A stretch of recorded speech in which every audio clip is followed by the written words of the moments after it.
วันนี้พามาดูกระบะเลี้ยงไรทะเลนะครับช่วงหน้าหนาวไรแดงไม่ค่อยบูมก็ได้ไรทะเลนี่แหละที่คอยมาเสริม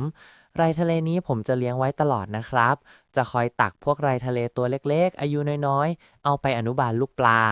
ไรทะเลพวกนี้ผมจะเลี้ยงด้วยอาหารสำเร็จรูปสูตรของทางร้านนะครับแล้วนี่คืออ่างไรทะเลอายุประมาณ20วันนะครับไรทะเลชุดนี้เอามาจากที่เราฟักอะทิเมียให้ลูกปลากินแล้วเหลือๆนะครับเอามาเทใส่ไว้ ใช้อาหารสำเร็จรูปเลี้ยงได้โตปกติครับ